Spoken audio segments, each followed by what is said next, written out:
हे भारत के राम जगों में तुम्हें जगाने आया हूँ, स्वधर्मों का धर्म एक बलिदान बताने आया हूँ।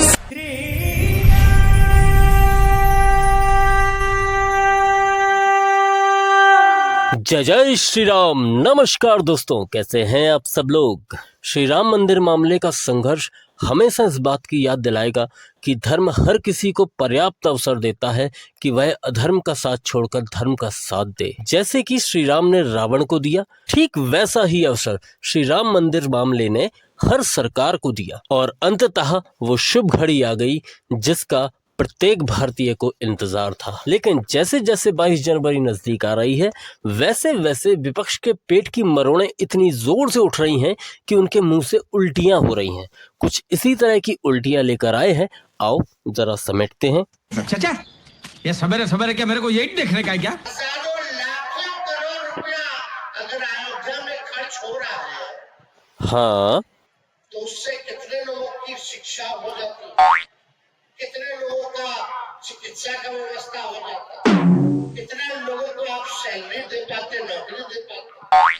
हम भी यही सोचते हैं कि हजारों लाखों करोड़ रुपया अगर लालू जी ना पचा जाते तो क्या क्या हो जाता तेजस्वी जी, तो उससे कितने लोगों की शिक्षा हो जाती, और कितने लोगों का चिकित्सा का व्यवस्था हो जाता, ऐसे नहीं, थोड़ा नाच के बताओ। कितने लोगों को आप सैलरी दे पाते, नौकरी दे पाते। आय हाय हाय, मतलब घोटाला करे तो दबा शिक्षा फाड़ में जाए और मंदिर बने तो आपको जन चिंता सताए। आय हाय, राजनीति क्या ना कराए।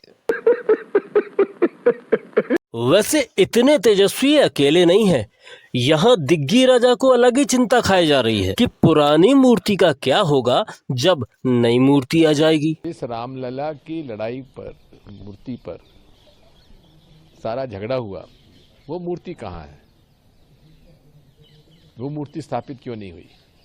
अब कोई इन्हें जाके बताए कि जब कांग्रेस में नए चेहरे आ गए हैं, नए नए मुख्यमंत्री आ गए हैं, उसके बाद भी आप अभी भी कांग्रेस में हो ना, तो जब कांग्रेस जैसी जगह में पुरानी मूर्ति, पुराने नेता नहीं हटाए गए, तो ये तो राम जी का मंदिर है, यहाँ पुरानी मूर्ति कैसे हट सकती है। तब खाते क्या थे राजा राम, और राम क्षत्रिय था, तो क्षत्रिय का खाना ही मांसाहारी होता है। कोई बता देवे कि राम मेथी की भाजी खाता था। ये नेता नहीं है, ये हिंदुओं के मत्थे मढ़े गए वो श्राप हैं जिनसे हिंदू जितने जल्दी दूर हो सके उतना ही जल्दी शाप मुक्त होगा।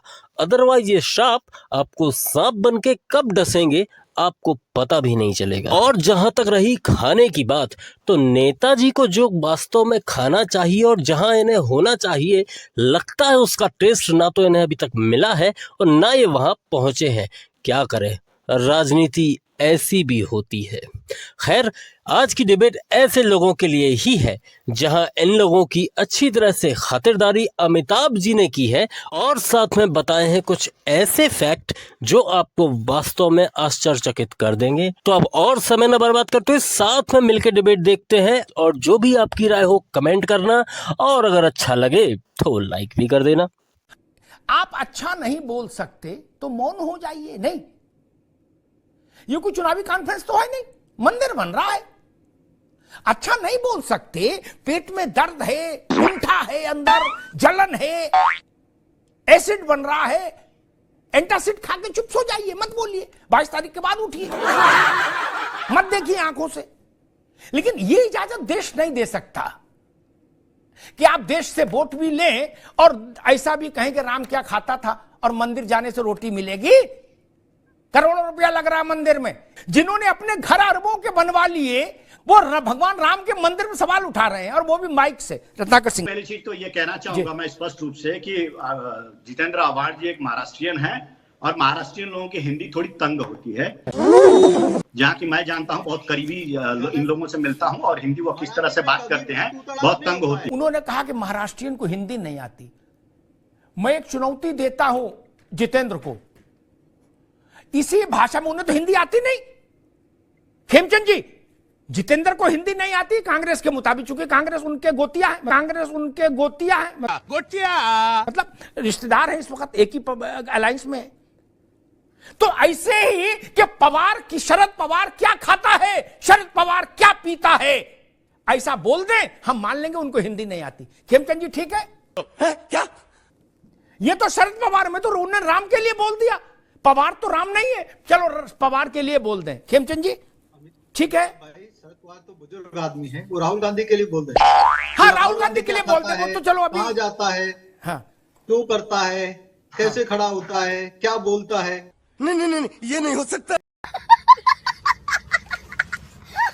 शंकराचार्य निश्चलानंद सरस्वती ने प्रेस कॉन्फ्रेंस करके कहा है कि मैं राम मंदिर में जाना पसंद नहीं करूंगा, क्योंकि राम मंदिर का जो उद्घाटन हो रहा है वो मोदी जी के हाथों हो रहा है, और मैं वहां क्या करूंगा, बैठ करके ताली बजाऊंगा। धर्म का कार्य शंकराचार्य लोग नहीं करेंगे, राजनीतिक लोग करेंगे, तो मैं उसमें जाना बिल्कुल पसंद नहीं करूंगा। दूसरी चीज, मैं मुक्तेश्वर महाराज का, मैं वो भी शंकराचार्य, उन्होंने क्या कहा, उन्होंने कहा कि इस राम मंदिर का जो शिलान्यास हो रहा है उसका राजनीतिकरण हो रहा है। यह धार्मिक उत्सव है, यह देश के लोगों का उत्सव है, यह कोई राजनीतिक उत्सव नहीं है और राजनीतिक मंच नहीं है। ये शंकराचार्य लोगों ने अब ये बताएं, भारतीय जनता पार्टी के लोग, कि क्या शंकराचार्य लोगों को राम विरोधी कहेंगे, क्या शंकराचार्य लोगों को वो धर्म विरोधी कहेंगे? हम पूछ रहे हैं अगर कि जो 1949 में जो प्रकट हुई मूर्ति, उस मूर्ति को गर्भगृह में रखा जाएगा कि नहीं रखा जाएगा, तो हमको जो है मूर्ख बनाने की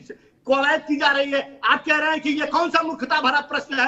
अरे हम तो जनभावना को पूछेंगे आपसे कि वो जब प्रकट हुई मूर्ति है उसको आप जो है गर्भगृह में रख रहे हैं कि नहीं रख रहे हैं?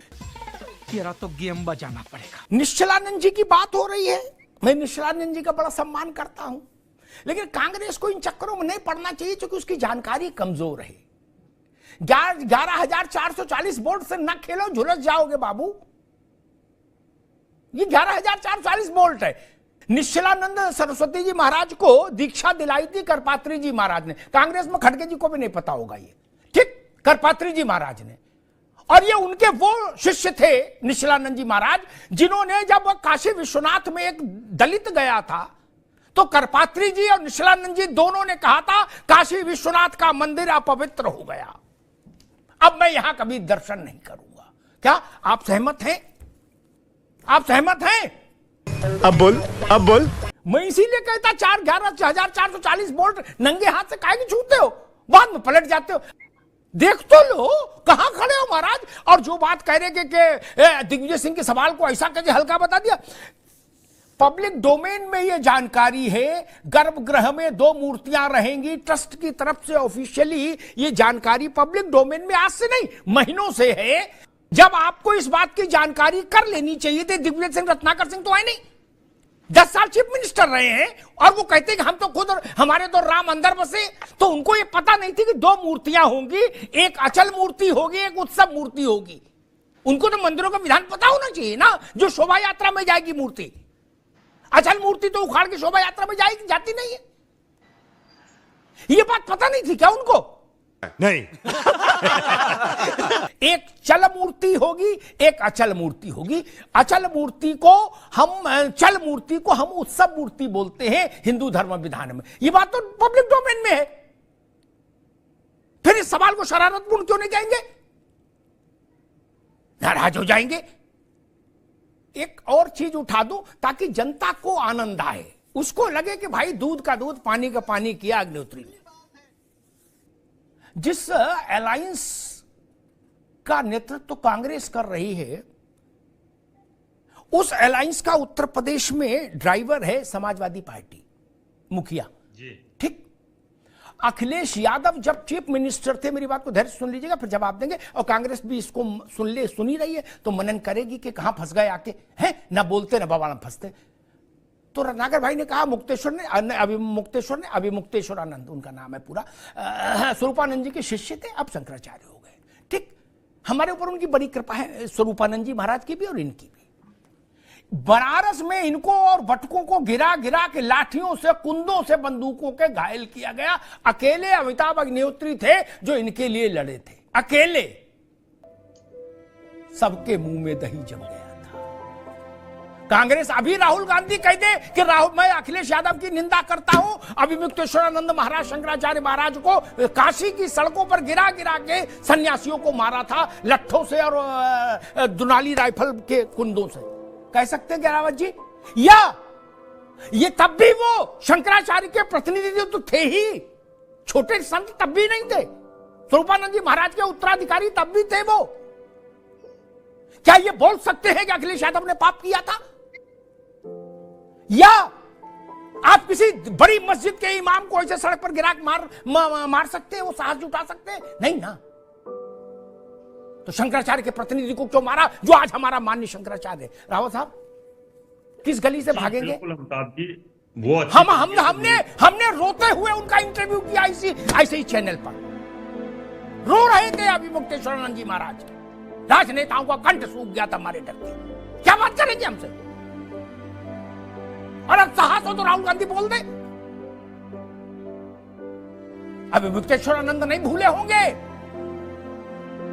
उनको याद है कैसे छोटे छोटे बच्चे, बटुक जानते हैं, छोटे सन्यासी, गिरा गिरा के उनको मारा गया। किस मुंह से बोलेंगे? ये भारत है रावत जी।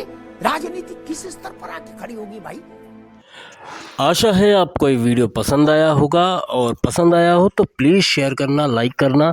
और मैं पता है मुझे कि मैं काफ़ी इनरेगुलर हूँ वीडियोस के मामले में, लेकिन अब पक्के मैं लगातार वीडियो लाऊंगा और लाता रहूँगा। तो मिलते हैं अगले वीडियो में, तब तक के लिए जय जय श्री राम।